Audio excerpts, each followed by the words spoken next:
Friends, welcome है आपका IAS point के यूट्यूब चैनल में। हमारा जो सेक्शन रहता है वो आपको इंपॉर्टेंट क्वेश्चंस का रहता है, जिसमें हम डेली 10 क्वेश्चंस को डिटेल के साथ देखते हैं। अगर कोई भी क्वेश्चन में कोई भी डिफ़िकल्टी होती है आपको, तो आप हमसे कमेंट सेक्शन में ज़रूर पूछें। इसके साथ साथ क्लास स्टार्ट करने से पहले मैं आपको बता दूँ, जैसा कि आप सभी जानते हैं, UPSI महासंग्राम 2021 यह नोट्स आपको सिलेबस पर आधारित है, जो आपको मात्र 150 रुपये में दिया जा रहा है। बहुत ही कम प्राइस में दिया जा रहा है, ठीक है। आप सभी जानते हैं कि SI वगैरह के यहाँ पे कांस्टेबल का भी इतना सस्ता कुछ नहीं दिया जाता है, परंतु हमारे सेक्शन पे आपको दिया जा रहा है। लगभग इसमें 250 PDF है, जो कि टॉपिक टू टॉपिक होंगे, जिससे आपको पढ़ने में आसानी होगी। जैसे सामान्य हिंदी, मूल विधि, सामान्य अध्ययन यानी कि संपूर्ण GS, उत्तर प्रदेश विशेष, गणित और तर्क परीक्षण, कंप्यूटर, प्रमुख संस्थाओं जैसे कई जो महत्वपूर्ण टॉपिक है सभी कवर किए गए हैं। नोट्स प्राप्त करने के लिए आप व्हाट्सएप कर सकते हैं इस नंबर पर, और अगर आपको कोई भी डिफ़िकल्टी होती है तो आप इस नंबर पर कॉल भी कर सकते हैं। चलिए चलते हैं हमारे क्वेश्चंस की ओर। क्वेश्चन नंबर पहला है, एमनेस्टी इंटरनेशनल क्या है? ऑप्शन आपके पास पशु अधिकार संरक्षण संगठन, मानव अधिकार संगठन, पर्यावरण संरक्षण संगठन या फिर शांति आंदोलन। आपको बता दें कि जो एमनेस्टी इंटरनेशनल है यह एक मानव अधिकार संगठन है। मानव अधिकार संगठन को ही क्या कहा गया है? Amnesty international. आइए देखते हैं। एमनेस्टी इंटरनेशनल एक अंतर्राष्ट्रीय संस्था है। क्या है? यह एक अंतर्राष्ट्रीय संस्था है जिसका उद्देश्य क्या है? जिसका उद्देश्य है मानवीय मूल्यों एवं जो मानवीय स्वतंत्रता है इसको बचाने एवं भेदभाव मिटाने के लिए शोध एवं प्रतिरोध करने व हर तरह की मानव अधिकार के लिए लड़ना। अगर सीधा सा आपको बताया जाए तो इसमें क्या है? सिर्फ भेदभाव को दूर करना, काहे के लिए? मानवीय मूल्यों और मानवीय स्वतंत्रताओं को बचाने के लिए। आगे देखेंगे हम कि इस तरह से मानव अधिकार के लिए लड़ना बताती है। वर्ष 1977 में शोषण के खिलाफ अभियान चलाने के लिए इसे नोबेल शांति पुरस्कार प्रदान किया गया था। कब? 1977 में। किसे? एमनेस्टी इंटरनेशनल को।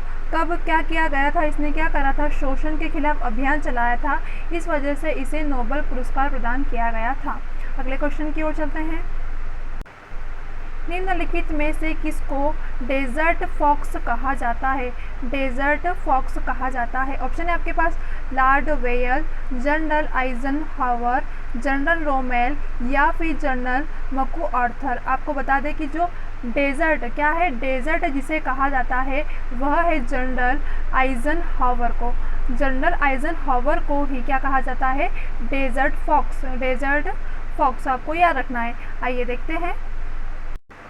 द्वितीय विश्व युद्ध के जर्मन फील्ड मार्शल डरविन जोहस इंग्लैंड के रोमल यानी कि 15 नवंबर 1847 से 14 अक्टूबर 1944 को डेजर्ट फॉक्स के नाम से जाने जाते हैं। यह कौन थे? तो यह द्वितीय विश्व युद्ध के जर्मन फील्ड मार्शल थे। अगले क्वेश्चन की ओर चलते हैं। ऊष्मा को विद्युत ऊर्जा में परिवर्तन करने के लिए प्रयोग किया जाता है। ऑप्शन आपके पास आमीटर का, हाइग्रोमीटर का, वोल्टमीटर का या फिर थर्माकपल का। आपको बता दें कि ऊष्मा में विद्युत ऊर्जा में परिवर्तन, ऊष्मा को क्या विद्युत ऊर्जा में परिवर्तन करने के लिए थर्मोकपल का क्या किया जाता है? उपयोग किया जाता है। अगले क्वेश्चन की ओर चलते हैं। खारी नदी किस अपवाह तंत्र का अंग है?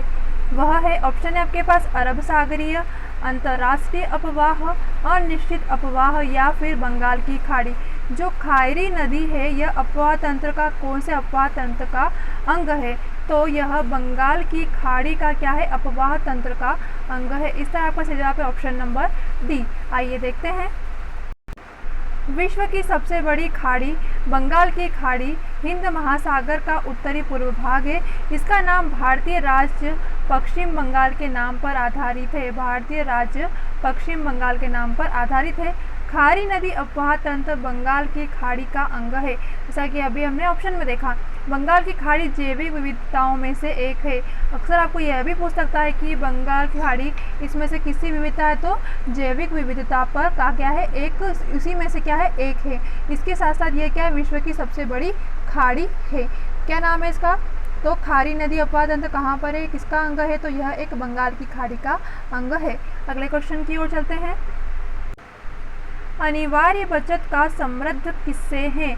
ऑप्शन है आपके पास आयकर दाताओं पर थोपे गए अनिवार्य निक्षेप यानी कि जमा, निजी क्षेत्र के कर्मचारियों के भविष्य निधि के अभिवादन, कीमतों में बढ़ोतरी के परिणाम स्वरूप खपत की कमी, या फिर व्यक्तिगत आय और धन पर कर। आपको बता दें कि अनिवार्य जो बचत होता है, बचत इसका जो समृद्ध है, क्या समृद्ध यह हैगा कीमतों में जो बढ़ोतरी होती है इसके जो परिणाम होते हैं उसकी खपत में कमी, यानी कि आपका ऑप्शन नंबर सी सही है। आइए देखते हैं।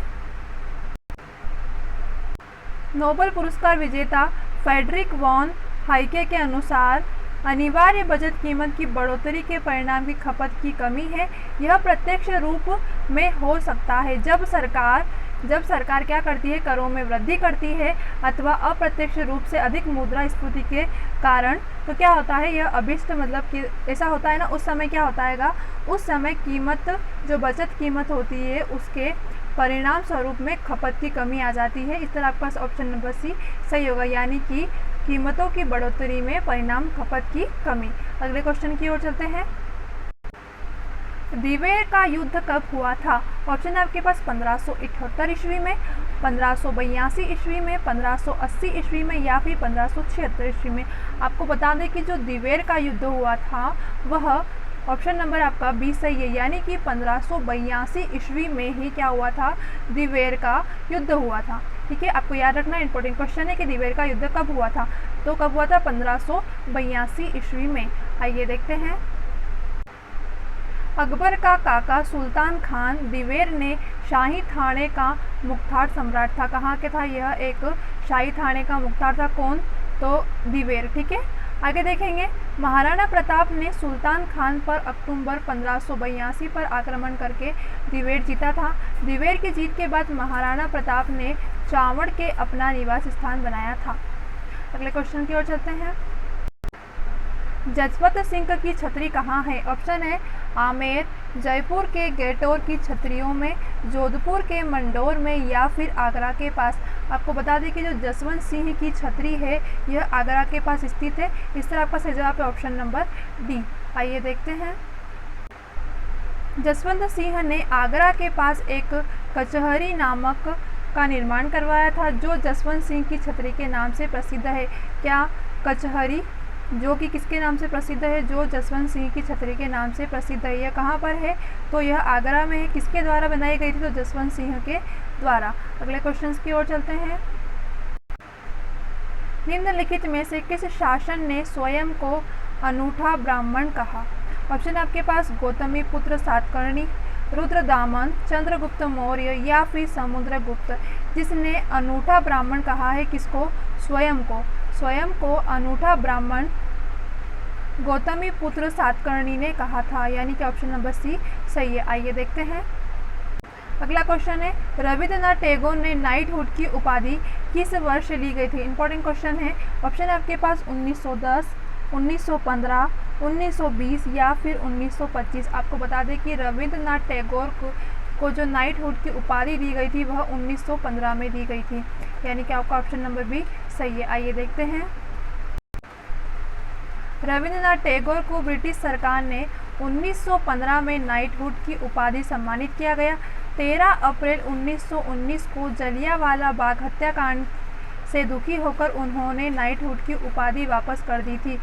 रविंद्रनाथ टैगोर ने नाइटहुड की उपाधि वापस क्यों की थी? क्योंकि जलियांवाला बाग जब हत्याकांड हुआ था, इस हत्याकांड से दुखी होकर।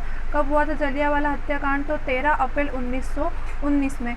और ब्रिटिश सरकार के द्वारा नाइटहुड की उपाधि कब दी गई? तो 1915 में। अगले क्वेश्चन की ओर चलते हैं।